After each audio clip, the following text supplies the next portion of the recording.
Hello, and welcome to the Future Christian Podcast, your source for insights and ideas into what it means to live as a follower of Jesus in the 21st century.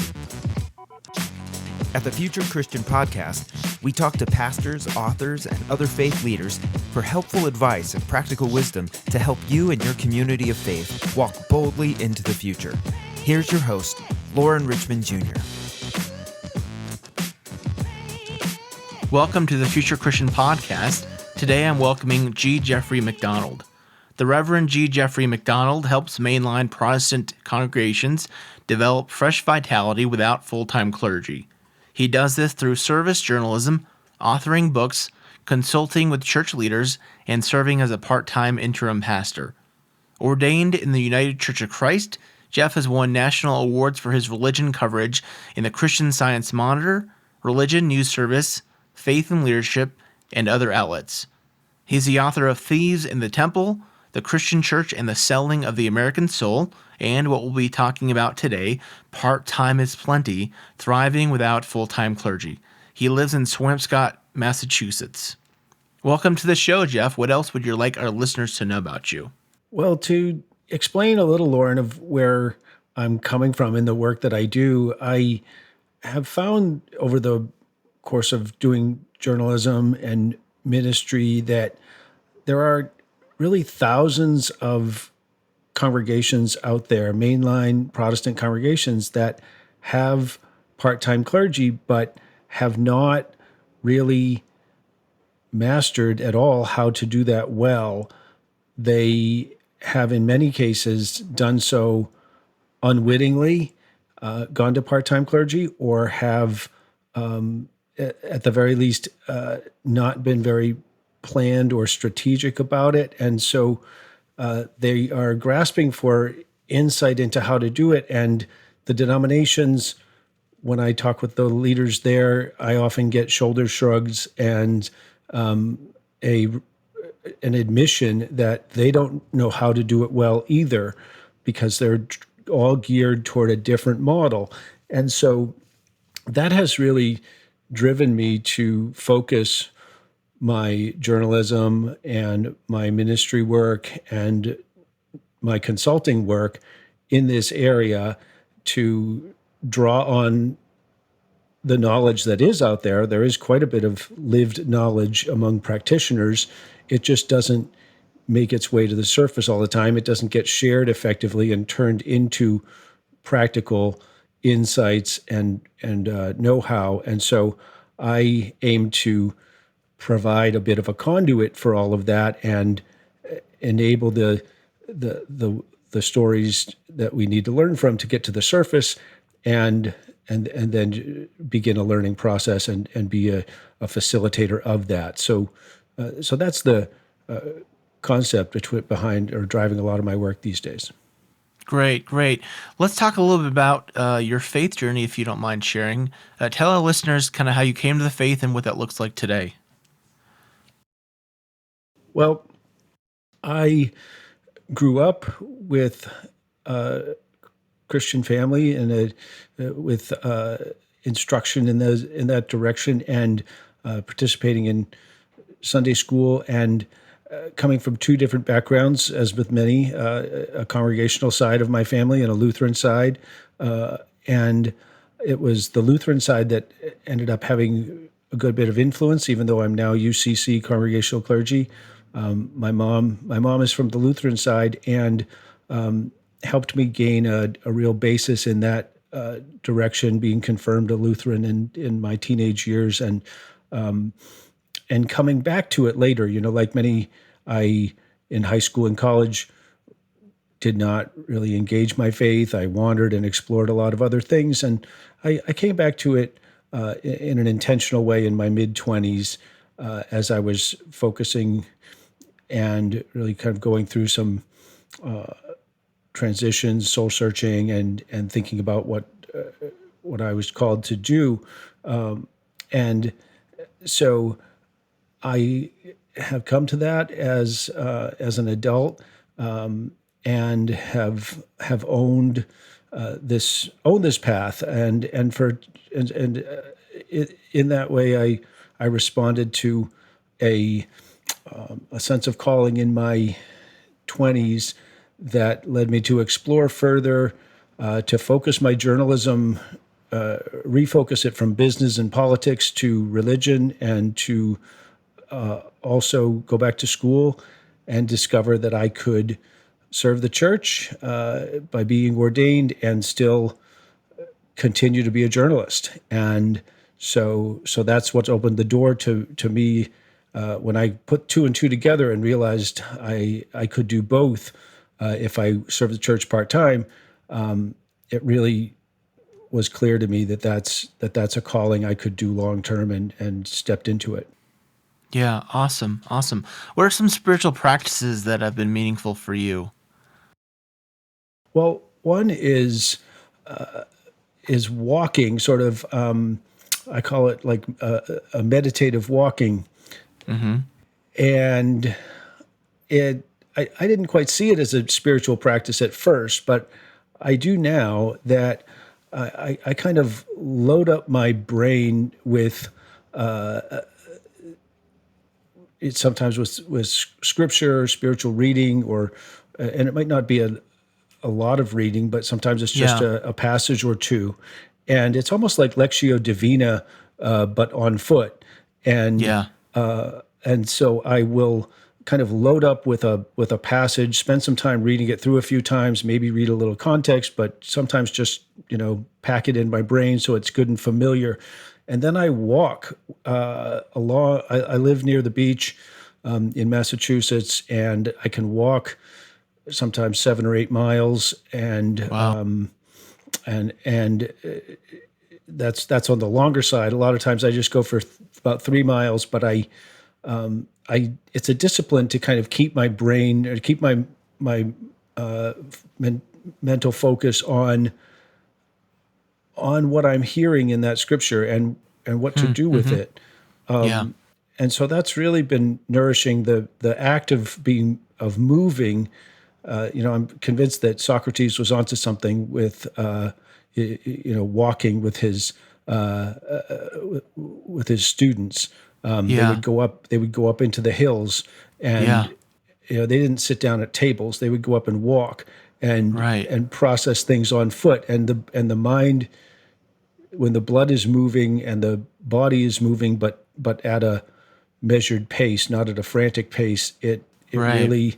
it really opens up thought. And I have found that to be very clarifying for me, as the insignificant parts sort of shake off, and the essence of what I'm meant to retain from the text becomes clear, almost kind of glowing. And I'm grateful for that discipline. It's reminding me, I feel like I can't quote chapter and verse, but I feel like there's several instances in the Gospels of Jesus teaching disciples while they're on their way type thing, right? Oh yeah. Yeah. Yeah, absolutely. We just had the Transfiguration Sunday, and they went up on the mountain to pray. And it wasn't just Jesus; it was James and John, and they went with him up. And it was after a period of time of walking together, and I'm sure talking and having some quiet time and moving to a different perspective. That's when they saw him in a new way. There's a sermon right there. Good. I've given that sermon, actually. Yeah, well, that's good. I like it. I'm intrigued. Well, I had Jeff on to talk about his book, Part-Time is Plenty, Thriving Without Full-Time Clergy. And I really have been looking forward to this conversation because, frankly, I am an ordained pastor who wants to have a full-time job, but I also see the realities of the economics in our future. I'm hopefully, before this comes out, will have graduated with an MBA, which I did so for the purposes of diversifying my skill sets and, economic earning potential. That being said, I read the book very cynically, or at least with a tinge of cynicism, Jeff, wanting to disprove and dismiss the book. But as I said before we started recording, you touched on every, I think, issue that I had primarily. So I'm looking forward to talking about that with you. And for our listeners, this is not the most controversial topic we've talked about, because as we already discussed offline, Jeff is a Red Sox fan and I'm a Yankees fan, and we're still somehow able to come together in Christian unity despite our differences. It's a miracle. It is a miracle. Well, I'll hold my tongue here. Talk about, if you can, what inspired the book. Well, I was in a pastorate after having been ordained for 15 years. I found myself in a pastorate that was especially intense in its situation, in its circumstances, because it had, while I'd always served in part-time ministries since I was ordained in 2000, this was 2014 when I started at this other church, and they had abruptly gone from full-time to 10 hours a week Wow. in their pastorate. Yeah. They basically stuck with full-time until the very end, and when they called me, they said, we're getting ready to wind the church down. We think we're going to close in about 2 months. This is a church that's been around since 1635.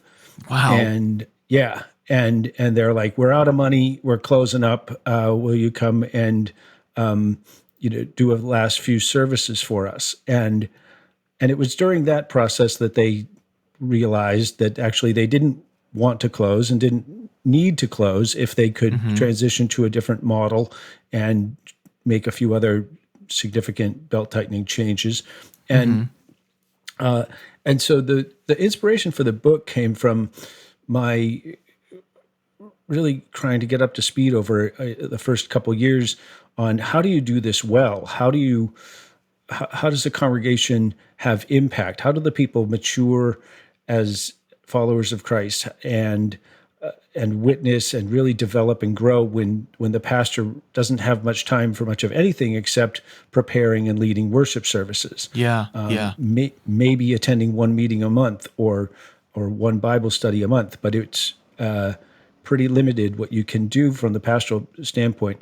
And when I saw that there were basically no books on the subject, there are books on part-time ministry, but it's more about how to balance multiple jobs and family, and it's from a pastor's perspective, how the congregation can adjust its orientation to be partners for the pastor. That was not developed. And so I proposed a grant to the BTS Center in Portland, Maine.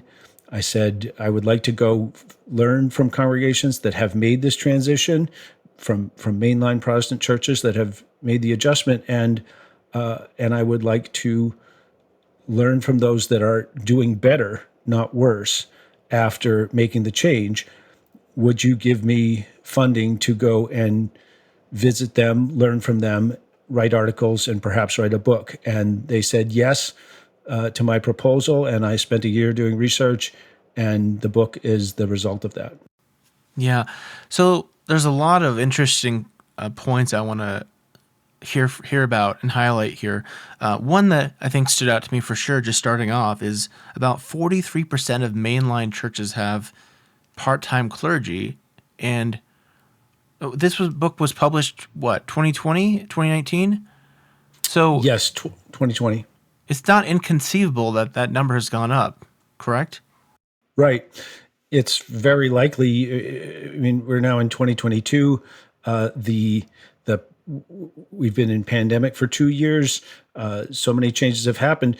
It's very possible that number is higher, and very possible that it now exceeds 50%. Which is just mind-boggling to me. Perhaps it shouldn't be, and that's the point you're trying to make, though, that more than half, I think, or close to half at least, of mainline churches have part-time clergy. And the biggest point I think you're trying to make in the book is that use the word that part-time is not a kiss of death. And I don't know if you want to talk through that kind of false assumption and why you think that is a false notion. Sure. What I what I found in visiting churches is they often have come to believe that it is the kiss of death, or could be, because that's what they've been taught, Yeah.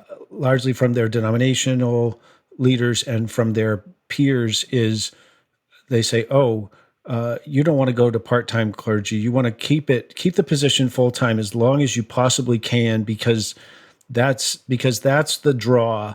That's the golden goose. That's what is enabling you to provide programming that people want to come and experience. And when you cut back, you're going to you won't be able to offer as much, and the church will just be on a path to decline and eventual closure." That's really not true. It Unfortunately, the way it sometimes plays out is that a church will believe that idea, and so they will hang on to their full-time clergy, like my church did in Newbury, Massachusetts. Hold on way too long. Yeah. Hold on to full time long after you can afford to do it, where you're drawing down endowment funds or you're borrowing against your building in order to pay. And so they'll hold on way too long. And by the end of that, they've run out of money. Sometimes they've run out of people, or if they still have people, the people are too burned out and too far along in years to have the energy to share meaningfully in the ministry. And then they finally shrug their shoulders and go reluctantly to part-time clergy. And of course, they have nothing to work with. They have very little to work with anymore. And Yeah. so it does decline. And then the denomination says, "Look, see, we told you so. It doesn't work." That's a red herring. It actually can work very well when a congregation sees what it needs to do and makes the transition. Sometimes you go from full time to three-quarter time, Yeah. and the congregation barely notices.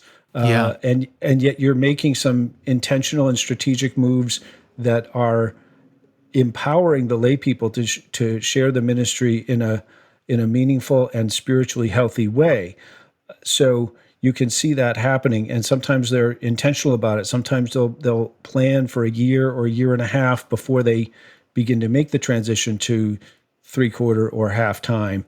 And so what I've seen is dozens of examples where it does work, because they've taken a whole new approach to doing church and doing ministry together. They haven't just lopped off half the pastor's job and said, "All right, we're going to continue as if that never happened." They're not doing that. They're rethinking, how do we minister together, and that's where the real awakenings and growth happens.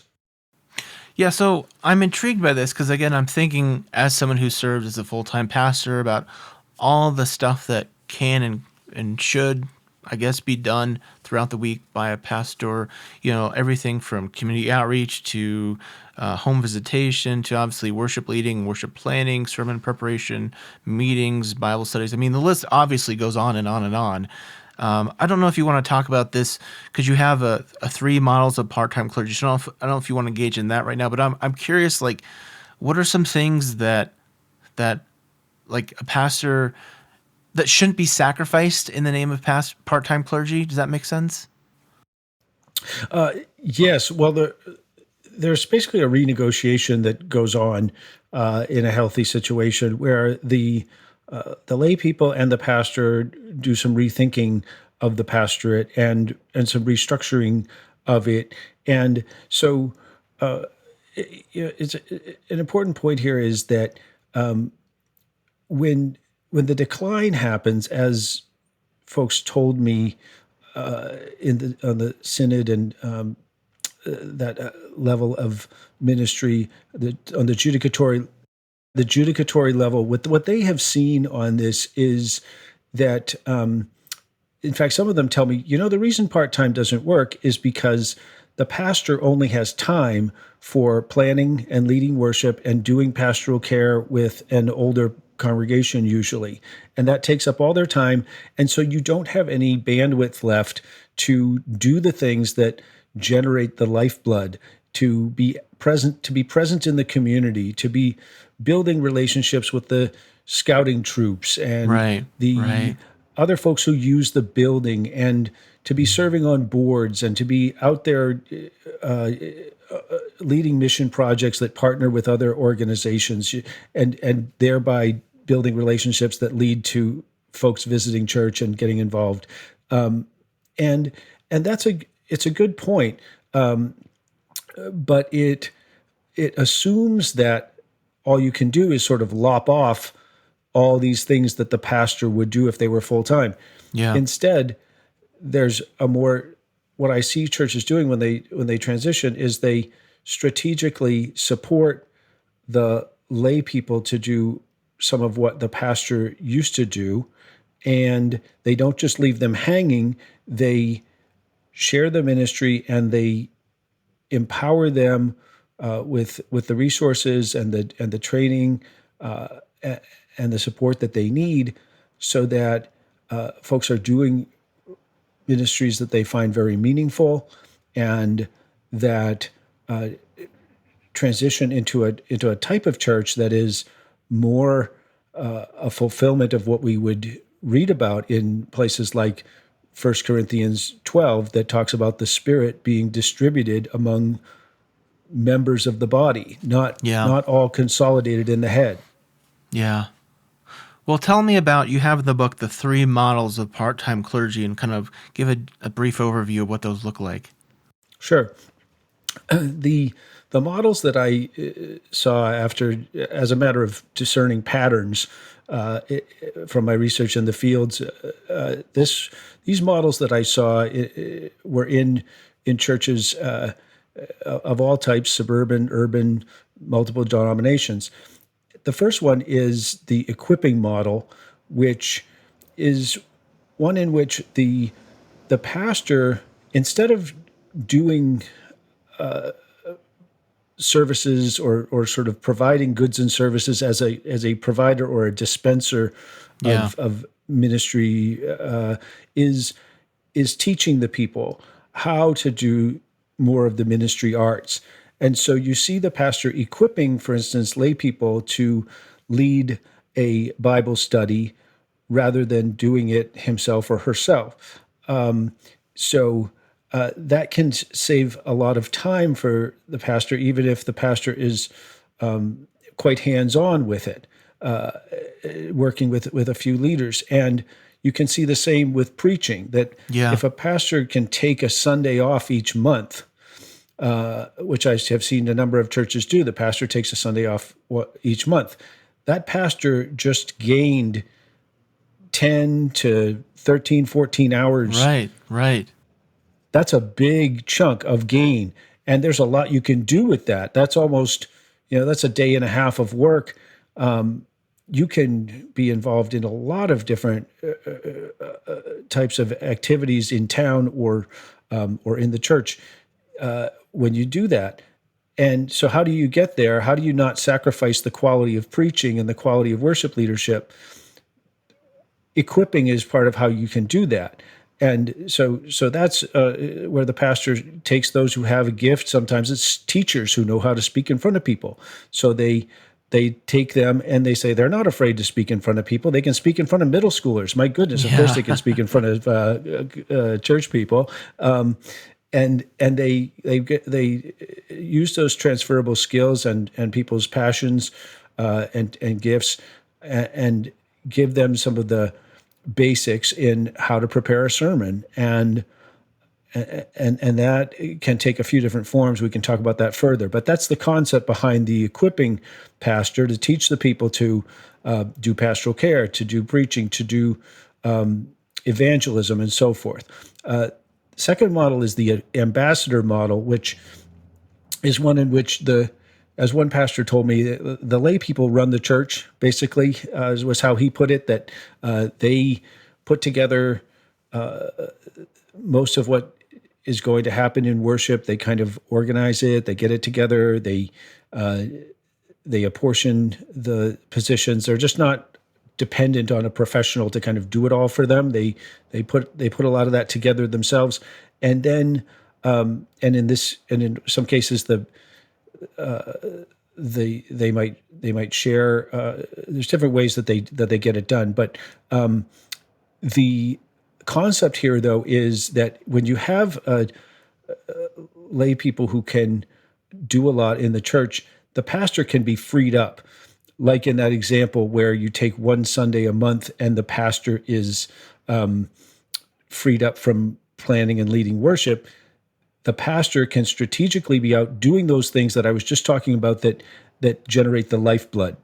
And so you strategically take that chunk of the pastor's time each month and you deploy it so that the pastor is involved in those areas where it's most promising, where if you're in a retirement community, you can send the pastor over to lead a Bible study at a facility where folks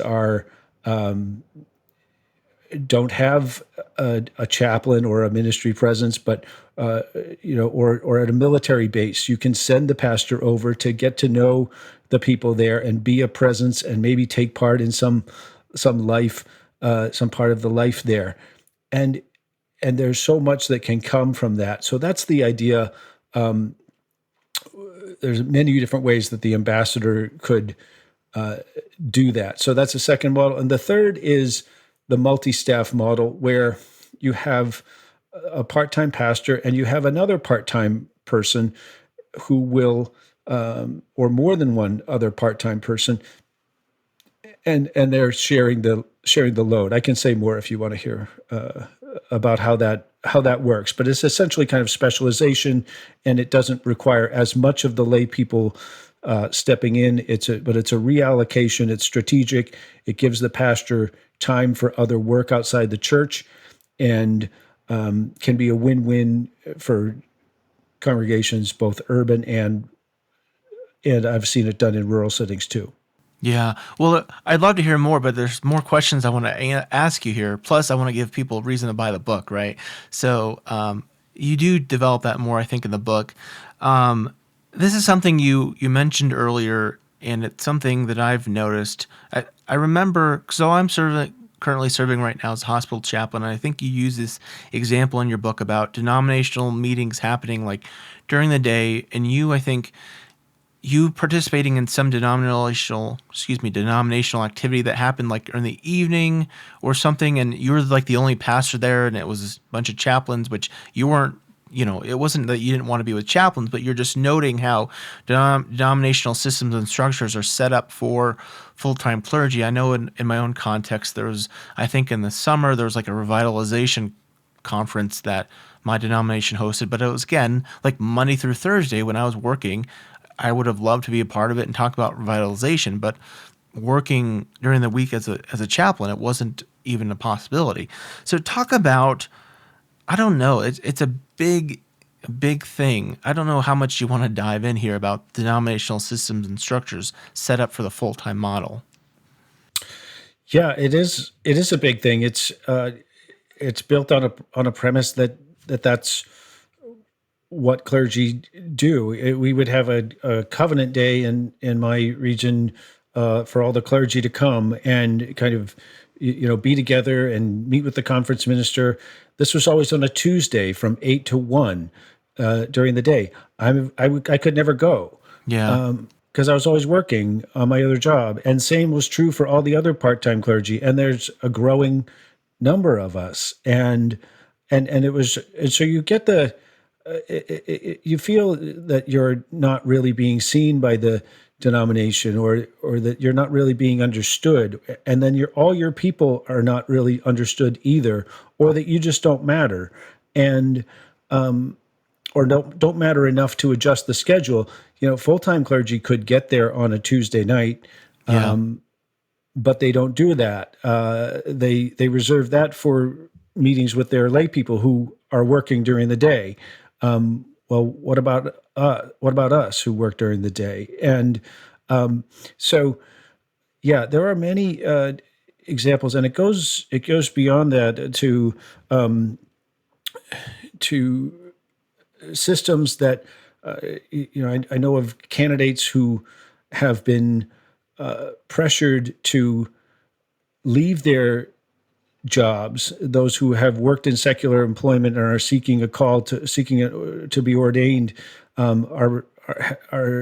can be pressured to say, you really need to quit that job as a software programmer, or as a software engineer, or as a teacher, or whatever else you're doing, because that's what a really committed person in ministry would do.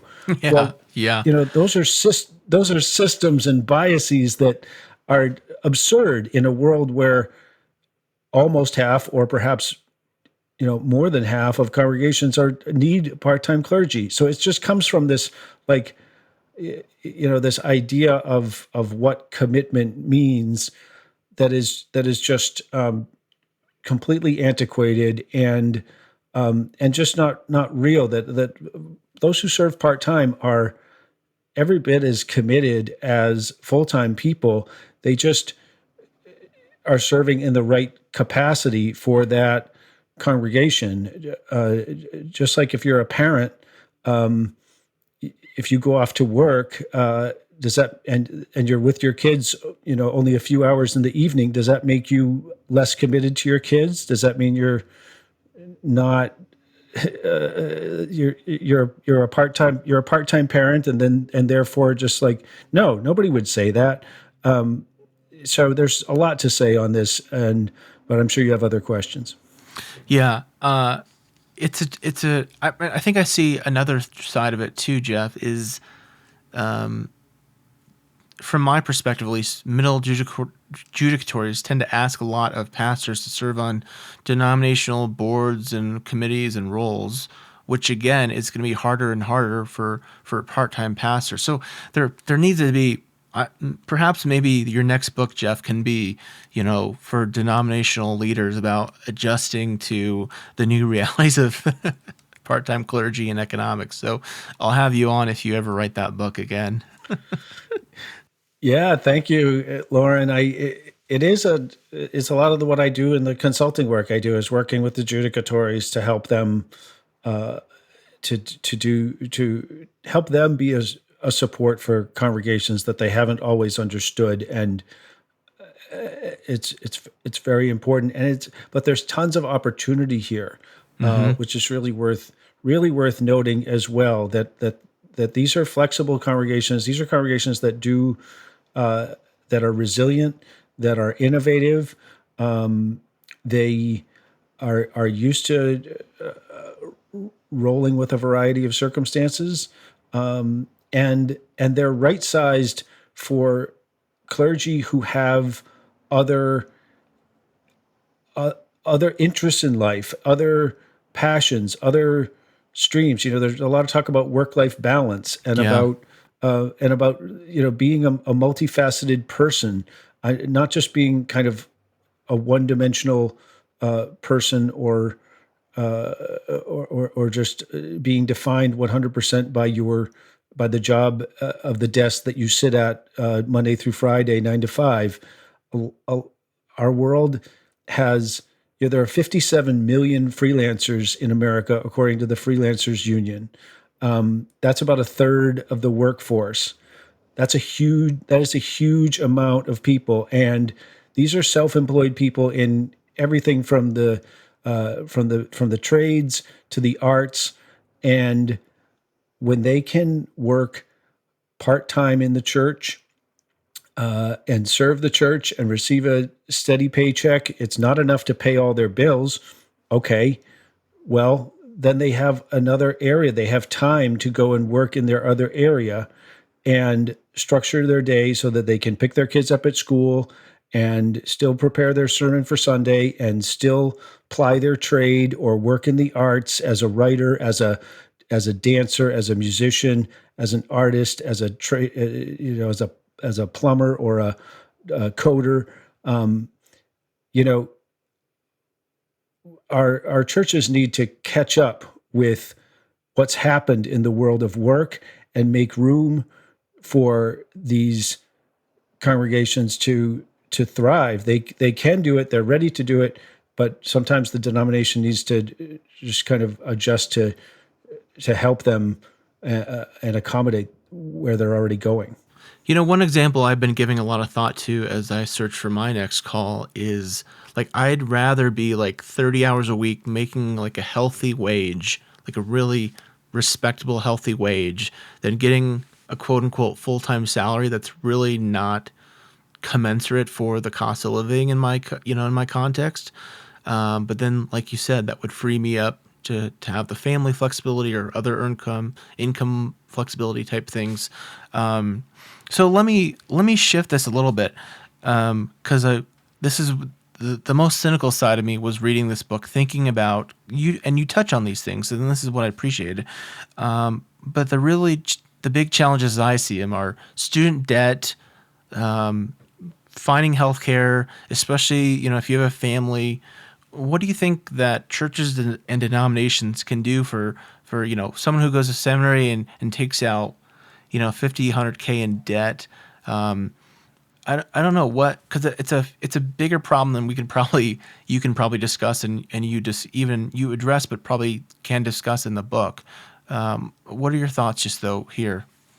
Yeah, it's a very important question, Lauren, and there are two parts of it, I think. One is, what do we do with those who have already taken on the debt? Right. And then right. what do we do going forward? Yeah.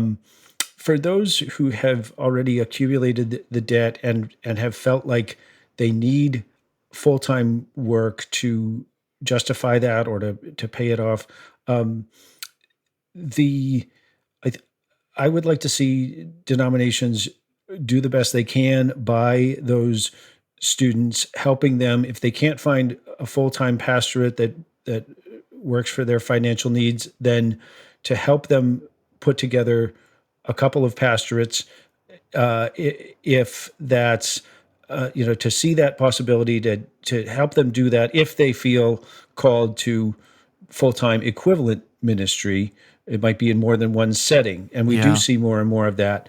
Yeah. Another possibility is to help them to train to transfer their ministry skills, their theological training, and other work background, which many people have, and educational background, to repurpose those skills, to transfer those skills, or to learn new skills that they can do alongside the ministry if they have really been counting on a church employment landscape that just no longer exists. Then the denomination could help them in that type of approach. The denomination can't just lean on local congregations and say, look, you have an endowment. You need to spend that on a full-time salary for that person, even if it means going into the red year after year. That is not Right. that is not a fair thing to expect of a local church. That's presumptuous of the various futures that these churches are trying to navigate. And so that's something I would say on that. And then in the future, making theological education much more affordable is really key so that debt levels don't go high, and also using our theological education resources to train lay people as well as clergy, train them in specific areas to be pastoral counselors, to be Stephen ministers, to be evangelists, to be lay preachers. We need to stop putting all this hefty theological and expensive education on just one person in the congregation. That's lunacy, and it's irresponsible stewardship, and it doesn't fit with where the world and the church are going. Yeah. Two examples in my context of this I want to highlight. So my pension fund, the Christian Church, I know they have a program specifically, like you mentioned, of some like job training or like interview coaching. I'm not sure what the word is, but to help transfer your pastoral skills into like a quote unquote secular job context, so you can get a part-time job if you need to, rather than God bless Amazon, but working at Amazon for $15 an hour is kind of rough when you've got a master's of Divinity tax or debt bill. And another example, my seminary, Phillips Theological Seminary, they have I think it's a pretty good burgeoning like kind of lay training that's very affordable. I know in one context I sent a couple students their way, for that training. So I think those are two great examples, and I'm sure there are many others of denominational and kind of institutions doing work on this level. One other kind of hard question I do need to ask you is, and maybe again this is just my own bias as like a fairly quote unquote youngerish pastor with kids and a family, I would love to be in a context where I could get full-time benefits. So,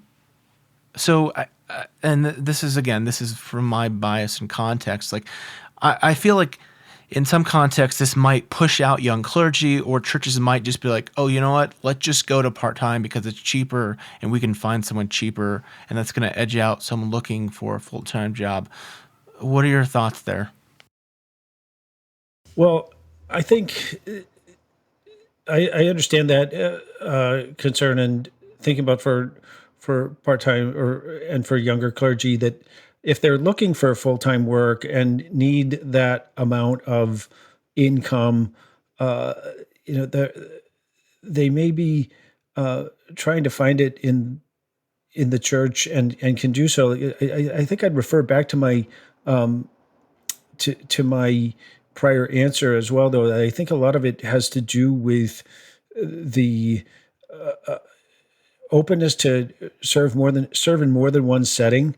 That's increasingly common.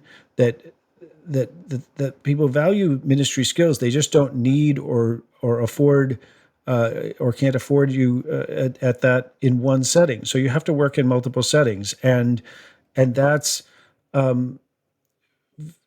an important part, or work in multiple fields to serve in ministry and whatever else you do, teaching or doing something with a different part of your brain, or a different part of your body, whatever your skill sets are and your passions are. So I just think that a lot of it has to do with expectations, and it's and for young people to be hoping that the church is going to provide a livelihood in one area, and in one setting, go to one church and stay at that one church and earn enough to pay for yourself and your spouse and your benefits and all of that. It's a little bit like, in some of the Rust Belt towns, kind of hoping that the factory job that was there in the 1950s and 60s is going to reopen or is going to stay open or provide the livelihood for you. It's just the two phenomena are actually quite related, and it's just not an economic reality at this point. But there's plenty of opportunity in ministry for young people. You just have to look at it as one part of what you do. It's not the ticket to your entire livelihood to be in one setting, in one ministry, but rather to recognize that for the majority of church history and in the majority of the world today, ministry is something that people do alongside something else.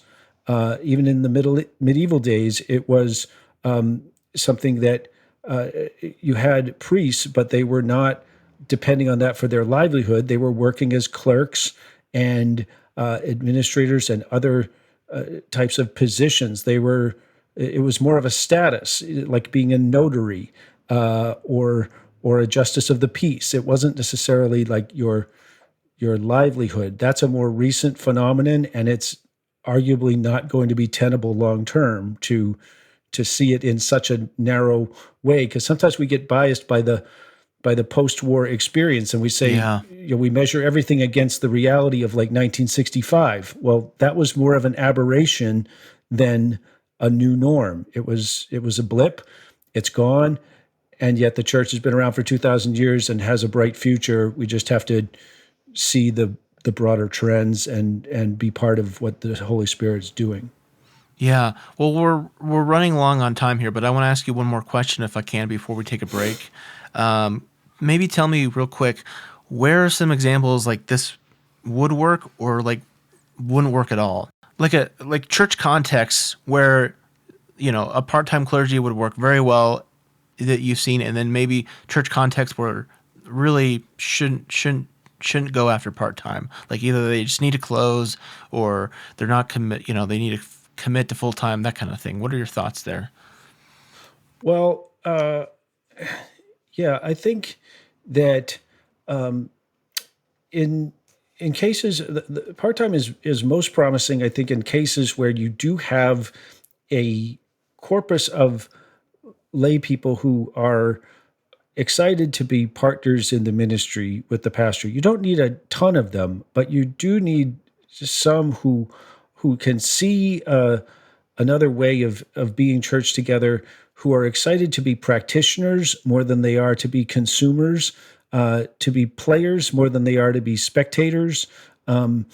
That's an important part of it. And if you have that kind of congregation, then you have probably the most valuable raw material in this equation for a very bright transition. And so those churches would do very well to do it. And you can, by the way, go to part-time temporarily, and you can go back to full-time if you need to. Of course, that affects the pastor's life, and the pastor has to be interested to do that. And you don't want to mess around with somebody's life if they can't, Yeah. unwittingly. But there is this. It doesn't have to be a permanent change if it just isn't workable for those churches that otherwise. But in some cases, a church has. I had served in a church that had an older population, a smaller population, a significant endowment, and they tried to go part-time, and it really wasn't something that they could be partners in. And so they decided to go back to a full-time arrangement. And I think it was probably the right thing for them because they had the resources to pay for it. They could be innovative in their approach and to how to do that, and it just seemed like the right thing for them. Good, good. Well, let's take a quick break and we'll come back with some closing questions. All right, we're back with Jeffrey MacDonald, and these closing questions, I always tell folks you can take these as seriously or not as you'd like to, but if you're Pope for a day, what would you like to do with that day? That kind of thing. Well, yeah, if I were Pope for a day, along these lines of what we're talking about, I would love to see just a showcasing of the vitality that exists in so many congregations. These are just gems on our landscape. They offer something like the smaller mainline congregations, thinking of those with fewer than 100 people in worship. Many have fewer than Yeah, 50 in worship. They are bringing people together in communities where people are increasingly organized by affinities and by where only those who are like-minded are congregating together. It's so the churches are bringing people together across generations, across ideologies, in ways that are just incredibly valuable, and they're doing it in a small space where true relationships get built around following God through Jesus Christ, and it is just such a gem for our society. It's very much overlooked. It's taken for granted. And I would just love to see more celebration of the powerful ministries that congregations are doing together, and the liberation in a way of the lay people that we see in churches that have made these transitions. So that's probably what I would like to happen if I Yeah. were Pope for a day. Yeah. I like that because I've heard this in other contexts too, that, at a conference, for instance, the speaker or highlighted or celebrated speaker is often a church pastor of a big, hundreds of thousands church. But we need to understand those are the exceptions. And by far the most common are the smaller churches. Yeah. Yeah. I attended an event on church security one time, and the speaker was from one of the denomination's most affluent congregations. And he was talking about, this is what we do at our church. We have security detail every Sunday at all Right. at all 6 entrances, and we have cameras, and we have hidden cameras, and everybody was just there like saying, that's nice, but we can't afford any of Yeah. that. Like Right. when is this session going to be over? Because it's totally irrelevant to everything we're doing. Yeah. This is, yeah. We'll move on, but that's a fun conversation for sure. A theologian or historical Christian figure you'd want to meet or bring back to life? Yeah, I, as someone from a different tradition than my own, who I'd love to talk to and learn from is John Wesley. I'm UCC myself, but I have so much appreciation for the resources of the Methodist Church, and the United Methodism is very generous with making those available. And I learned so much from the approach and just the sensibility of a very of taking on of developing a method. He helped found a denomination that actually has method in the name, and thinks about being systematic about the making of disciples, and using, being practical, being innovative. The circuit riders was a emerged out of some of his vision, and that is extremely relevant for today. And so I'd love to know how John Wesley saw the landscape and the challenges that predated Methodism, and how he kind of brought his radical faith and his pragmatic intuition together to read the landscape and respond with something that's really nothing short of genius. Yeah, that's an intriguing answer. It makes me want to learn more. What do you think history will remember from our current time and place? You know, we could see this as a time of. It's always hard to predict because we don't know while we're living it. But on one side, one way to see it is on a more negative side. We might see that that there is a fracturing of much of what had held our society together. That we see some fragmentation, some tribalism, and regression in toward looking out for ourselves. Like that might be, and not looking out for our neighbor as much, and that might be a theme that. But that might be just a foil or a relief against which some truly wonderful new things emerge.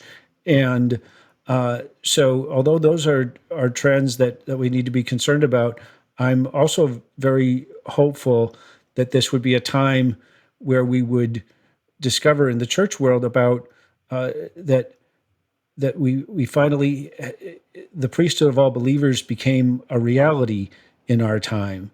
That that people reclaimed the mantle that all of us are to be ministers, and not just leave that to a certain class of professionals, but would embrace something of the heart of the gospel in a way that maybe got confused or lost for a time there, but is returning in much of the way that we are recovering these days some knowledge around how to raise our own food, or how to do certain things for ourselves, and not always depend on professionals in so many areas of life. The pendulum might be swinging some, and that could be good for communities and relationships and discipleship. Yeah. Well, you kind of addressed it there in your answer. Do you have anything else you want to share about your hope for the future of Christianity? I do hope that we are in a time when the discipleship and the calling of ordinary people is appreciated more prominently. I think it's appreciated on a small scale, but I'm hopeful that just like there were times when the stories of the saints got organized and codified and lifted up and converted into forms that we could turn to and remember. I'm hopeful that will happen. That more of our exemplars will be recognized and will be developed as into the mature followers of Christ that they are meant to be, and to just really encourage that trajectory and let it be instructive for future generations. I think we're going in that direction. I think clergy have often had the spotlight, and some of our big, sort of celebrity figures in Christian leadership have kind of dominated, for better or for worse, often for worse. But I just think it's a flattening of the leadership in a way now, and a real in a way that's truly consistent with the biblical witness to the early church. And so I'm excited to see that development, and hopeful that we'll be able to live into it. Yeah. I think as we're recording this today or yesterday, speaking of a big figure, problematic big figure in the church, I think Brian Houston of Hillsong, I think that's his name, just recently resigned. So certainly a sad example, timely example of that. Well, the book is Part-Time is Plenty, Thriving Without Full-Time Clergy. Highly recommend it. Written pre-COVID, and I think very relevant in our time. Tell our listeners, where they can get a copy of the book and how they can connect with you. Sure. You can get a copy of the book through online channels, Amazon, Barnes & Noble. They all carry it. The publisher is Westminster John Knox Press. And you can find more about me at jeffreymacdonald.com. And yeah, that'll do it. Mm-hmm. Great. Well, thank you so much for your time. Really appreciate the conversation, and may God's peace be with you. And also with you, Lauren. Thanks for joining us on the Future Christian Podcast. To learn more about Lauren or the podcast, visit future-christian.com. One more thing before you go. Do us a favor and subscribe to the podcast. And if you're feeling especially generous, leave a review. It really helps us get the word out to more people about the podcast. The Future Christian Podcast is a production of Torn Curtain Arts and Resonate Media. Our episodes were mixed by Danny Burton, and the production support is provided by Paul Romick-Levitt. Thanks, and go in peace.